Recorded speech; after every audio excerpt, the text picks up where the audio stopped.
Bismillahirrahmanirrahim. Assalamualaikum warahmatullahi wabarakatuh.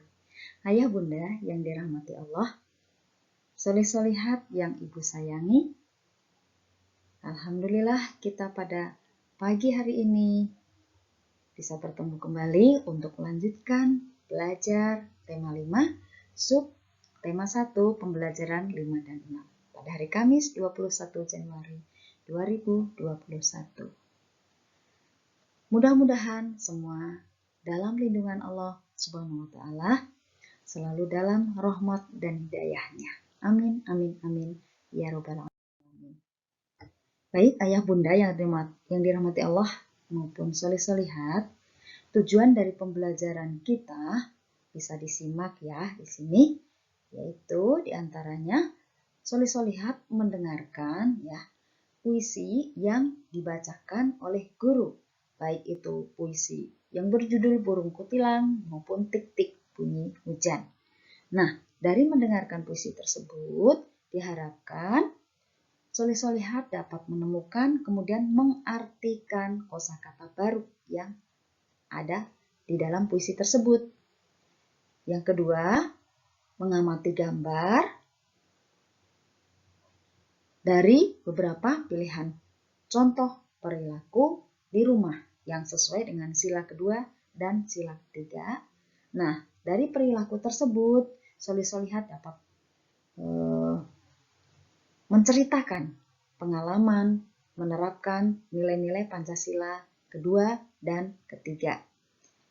Berikutnya, dengan memperhatikan teks dari balon percakapan, soleh-solehat dapat mengenal satuan baku dan melalui mengamati beberapa gambar, soleh-solehat dapat memilih alat ukur yang sesuai untuk mengukur panjang benda dengan tepat. Nah, materi yang akan kita pelajari yaitu menemukan dan mengartikan kosakata baru, menunjukkan contoh perilaku di rumah, kemudian menceritakan tentang pengalaman menerapkan nilai-nilai Pancasila, sila kedua dan ketiga, kemudian mengenal satuan baku dan memilih alat ukur yang sesuai. Apa karakter yang ingin dicapai?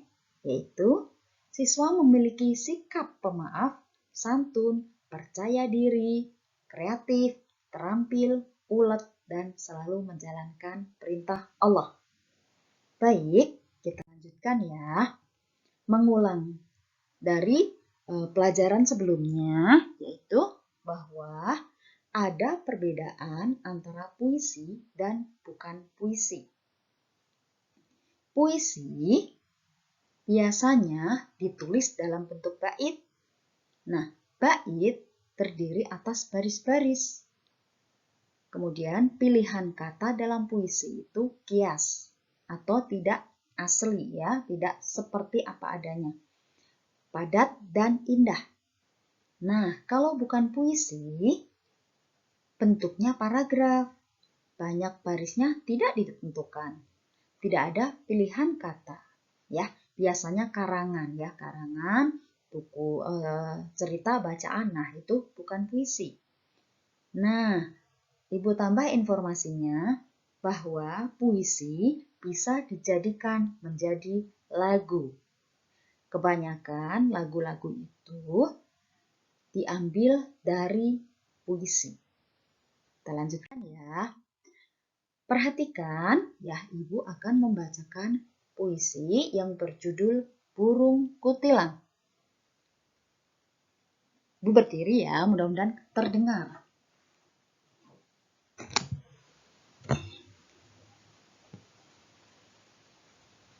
Burung Kutilang.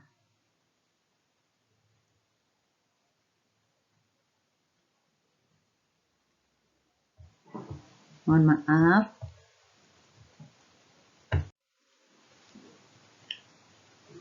Ciptaan Ibu Sud. Di pucuk pohon cemara, burung kutilang berbunyi. bersiul-siul sepanjang hari dengan tak jemu-jemu, mengangguk-angguk sambil berseru, "Trilili, lili, lili." Sambil berloncat-loncatan, paruhnya selalu terbuka. Digeleng-gelengkan kepalanya menentang langit biru. Tandanya suka, ia berseru, "Trilili, lili, lili, lili." Nah, demikian solih-solihat ya. Solih-solihat tentunya bisa lebih bagus dari apa yang Ibu contohkan ya. Nah, apa dari puisi tersebut yang harus dilakukan? Yang pertama, selain nanti misalnya ada tugas lagi membaca puisi, intonasi, kemudian ekspresi, ya, kemudian lafal, pengucapan kata-katanya jelas ya, ekspresinya, penjiwaannya juga tepat. Ketika sedih ya sedih, bukan tertawa. Kemudian tugasnya apa dari puisi yang Ibu bacakan? Yaitu pada halaman 44, solih-solihat menemukan makna kata. Caranya dengan mengerjakan halaman 45 terlebih dahulu. Setelah bertemu atau diketemukan maknanya dari kata-kata cemara, bersiul, jemu, berseru, paruh, baru dituliskan di halaman 44. Ya, insya Allah mudah. Ibu yakin, percaya, solih-solihat mudah. Untuk latihan ya, ini untuk latihan. Kemudian kita lanjutkan ya. Setelah kita membacakan puisi, menemukan kosakata. Nah, solih-solihat pasti mempunyai banyak teman seperti Beni ya. Beni juga pandai bergaul. Dia juga anak yang baik. Teman Beni ada yang menjadi pengurus masjid. Pengurus masjid tiba-tiba ke rumah Beni. Pengurus masjid perlu bantuan. Bantuan untuk apa? Korban banjir. Nah, di sini Beni memberi sumbangan korban banjir. Mengapa? Karena itu perbuatan baik, ya. Contoh yang sesuai dengan sila kedua dari Pancasila, ya. Di dalam agama kita pun dijelaskan ya bahwa tolong menolonglah kalian dalam kebaikan dan agama Allah ya. Nah, Beni sangat mencintai orang tuanya, ini ada di dalam balon ini ya, bahwa perbuatan ini merupakan sikap yang sesuai sila kedua, yaitu Pancasila ya, kemanusiaan yang adil dan beradab bunyinya. Nah, itu bisa kita contoh dan kita terapkan di rumah kita masing-masing ya.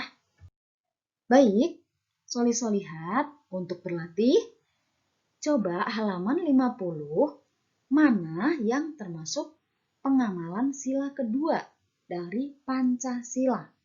Ya, yang tadi bunyinya kemanusiaan yang adil dan beradab. Ya, memberikan sumbangan tadi contohnya ya, Beni memberikan sumbangan, diberi tanda checklist ya atau tanda centang yang termasuk pada sila kedua. Hampir mirip ya dengan sila kelima ya. Kemudian tuliskan pengalaman solih-solihat di rumah. Pengalaman yang sesuai dengan sila kedua. Contohnya tadi Beni ya, Beni memberikan sumbangan untuk korban bencana ya, atau misalnya memberikan sumbangan untuk masjid yang membutuhkan karpet, misalnya seperti itu ya, solih-solihat. Itu untuk sila kedua. Nah, kemudian ada contoh lagi nih yang termasuk untuk pengamalan sila ketiga. Apa ya? Contoh untuk pengamalan sila ketiga yaitu nih, hidup rukun ya, antar teman, antar saudara, rukun ya, dengan anggota keluarga, rukun dengan tetangga. Hidup rukun itu salah satu contoh pengamalan sila ketiga. Nih, lihat di antaranya mengutamakan kepentingan keluarga. Yang kedua, tidak memaksakan kehendak. Yang ketiga, saling menyayangi, saling menolong, saling menghormati, dan saling menghargai. Juga gotong royong di antara anggota keluarga dan menjaga serta memelihara harta benda keluarga. Itu termasuk pengamalan Pancasila, sila ketiga. Bunyinya bagaimana? Ada yang ingat tidak? Iya, betul. Bunyinya Persatuan Indonesia. Itu mah insya Allah udah hafal ya. Alhamdulillah. Baik. Lihat untuk latihan ya, mengolah pemahaman, silahkan untuk di checklist yang termasuk sila ketiga, pengamalan sila ketiga. Ya, apa tadi yang termasuk? Bisa dilihat lagi ya uraiannya yang tadi. Misalnya hidup rukun itu yang seperti apa intinya hidup rukun ya. Bersatu. Tuh, coba. Apakah nomor 1 termasuk? Kalau tidak, tidak usah di checklist. Ya, apakah nomor 4 termasuk? Kalau termasuk, silahkan checklist. Baik, Ibu lanjutkan. Nah, salah satu hidup rukun ya, ini misalnya antar saudara ya. Ini punya saudara, kemudian mereka bersama-sama untuk melakukan pengukuran ya, menggunakan penggaris dan meteran. Itu adalah salah satu atau salah dua alat ukur panjang. Ada lagi alat ukur yang lainnya yaitu jangka sorong dan mikrometer skrup. Ini ya.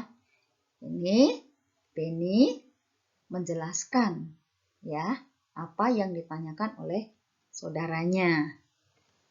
Nanti insya Allah Ibu bagikan atau kemarin sudah ada Ibu bagikan tentang video berbagai macam alat ukur ya. Nah, bisa dibuka kembali ya kalau yang belum membuka, kalau yang sudah bisa diulang lagi ya. Nah, coba untuk berlatih silahkan tuliskan alat ukur yang digunakan untuk mengukur benda-benda yang ada di halaman 63. Apa yang digunakan? Apakah ini menggunakan meteran atau jangka sorong atau penggaris? Iya, tingginya ya. Atau menggunakan mikrometer. Nah, kemudian sapu menggunakan apa ini? Ya, pintu. Ya, silahkan ya untuk berlatih. Kalau ada yang belum paham, silahkan bertanya pada Ibu. Ya, baik. Nah, sampailah tugas apa yang dikumpulkan, yang disetorkan, yaitu Solihat menulis di buku tulisnya ukuran ya atau mengukur 5 macam benda dengan alat ukur yang ada di rumah. Misalnya dituliskan ya, meja diukur menggunakan alat apa? Ya, benda tersebut diukur menggunakan alat apa? Ya, apakah menggunakan jangka sorong atau menggunakan penggaris? Iya, atau meteran? Nah, silahkan dituliskan, disebutkan cukup 5 saja ya. Baik, solihat, sumber belajar dari apa yang kita pelajari adalah tentunya buku tematik 5 dan surat Al-Qamar dari Al-Quran ayat 49 yang artinya sesungguhnya kami menciptakan segala sesuatu menurut ukuran. Nah, nyambung ya solihat apa yang kita bahas bahwa kita melakukan pembelajaran seperti ini ya, mengenal alat ukur, mudah-mudahan seperti apa yang sudah dituliskan di dalam Al-Quran bahwa segala sesuatu itu ada ukurannya ya, semuanya ya Allah ciptakan menurut ukuran, apapun itu menurut ukuran. Jadi tidak ada yang cacat di mata Allah. Semuanya adalah baik sesuai dengan ukurannya masing-masing. Baik, solihat, ayah bunda yang dirahmati Allah, yang telah mendampingi putra-putri untuk belajar, mudah-mudahan apa yang ibu sampaikan bisa dipahami dan diamalkan dalam kehidupan sehari-hari. Mohon maaf apabila ada yang kata-kata yang tidak sesuai, dan apabila ada yang belum dipahami, silahkan untuk menelpon ya, atau bertanya melalui pesan. Silahkan. Baik, terima kasih atas kerjasamanya. Jazakumullah khairan katsiro. Wassalamualaikum warahmatullahi wabarakatuh.